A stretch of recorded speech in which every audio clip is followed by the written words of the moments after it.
साथियों नमस्कार। स्वागत है आपका डॉक्टर एग्रीकल्चर यूट्यूब चैनल में। साथियों सर्दी की जो शुरुआत है वो हो चुकी है। थोड़ा अलर्ट मोड पे आपको आना होगा। आलू किसान भाइयों के लिए जो खेत की देखभाल है, फसल की देखभाल है, निरंतर रोज लगातार करते रहें। कभी कोई दिक्कत खेत में दिखाई दे तुरंत उसका समय से पहले उपचार कराएं। समय से पहले उपचार ही आपको एक अच्छी पैदावार दिला सकता है। बढ़िया तरीके से जो खेत का देखभाल है आपने अगर करी तभी आपको एक बम्पर पैदावार खेत से देखने को मिलेगी। साथियों आप देख पा रहे होंगे आज काफ़ी घना कोहरा देखा गया है।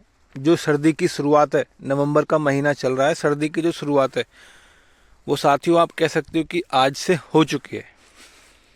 भाई लोग अगर आप भी गांव में रहते हैं तो मेरी आपसे एक विनती, मेरा आपसे निवेदन ये रहेगा कि घर से जल्दी सुबह उठ के एक चक्कर अपने खेतों पे लगाइए। सुबह सुबह आप देखेंगे एक अलग ही आनंद आपको प्राप्त होगा। खेतों पे आके जो ठंडी ठंडी ताज़ी हवा है उसका एहसास एकदम अलग ही होता है। साथियों ये अपन ने अपने खेतों में आलू की फसल लगा रखी है और सुबह सुबह का समय है, खेतों पे आया हूँ मैं घूमने के लिए।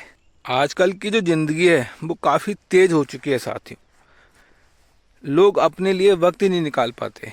सब पैसे कमाने की धुन में लगे हुए हैं। पैसा कमे बस, और कुछ दिखता ही नहीं उसके अलावा।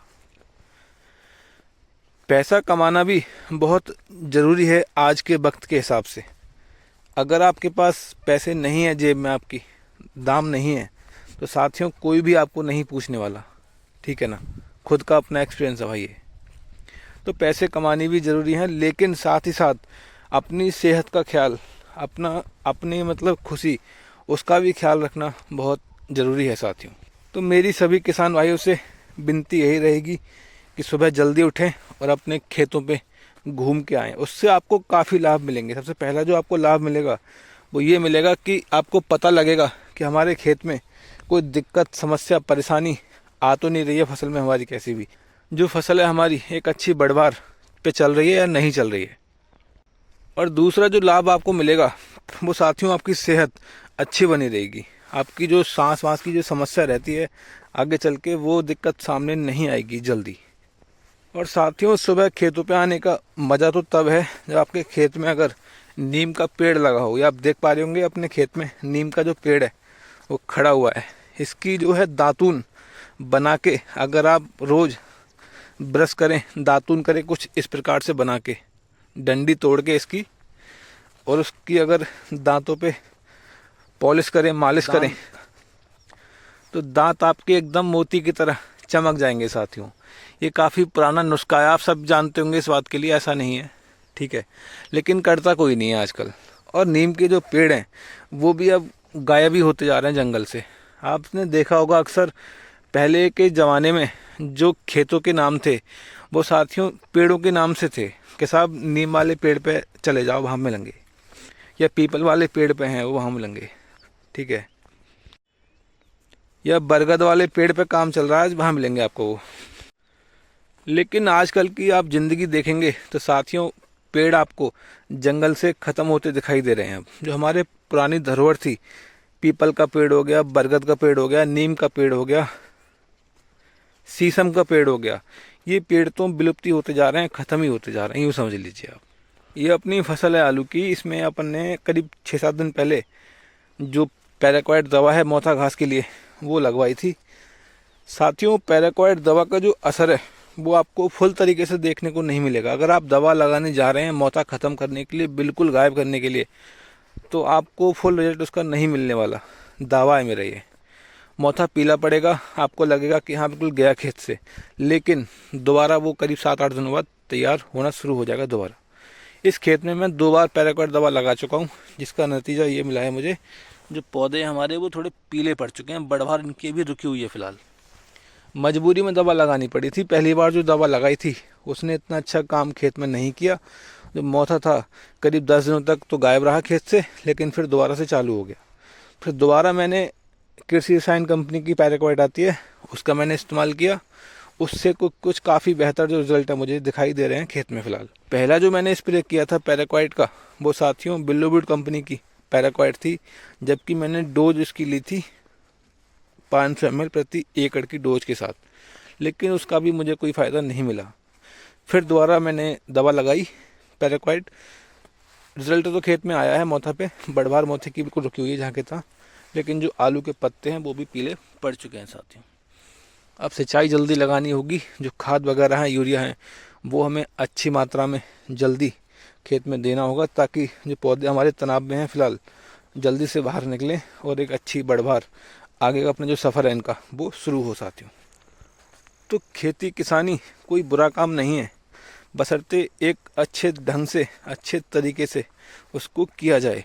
मुनाफा भी काफ़ी अच्छा है, प्रॉफिट भी काफ़ी अच्छा है। लागत थोड़ी लगानी पड़ती है खेती में, लेकिन जो पैदावार है अगर आपको अच्छी मिल जाए और बाज़ार में भाव अच्छे मिल जाएं, तो फिर इससे बढ़िया कोई मुझे लगता नहीं कि कोई बिजनेस है साथियों। सबसे पहली बात, आप इसमें खुद अपने मन के मालिक, ठीक है, कोई आपसे कुछ कहने वाला नहीं।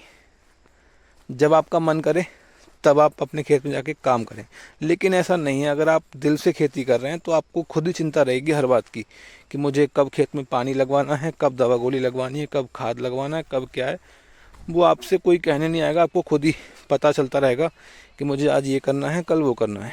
लेकिन जो फ़ायदा है वो ये है कि कोई आपको डांटने वाला नहीं है कि साहब ओ यहाँ जा वहाँ जा, ये कर वो कर, ठीक है। जब आपका मन करे आराम से, संतुष्टि से, तब अपने खेतों में कार्य करवाएं। तो ये सबसे बड़ा मुझे बेनिफिट लगा इस चीज़ में, खेती में।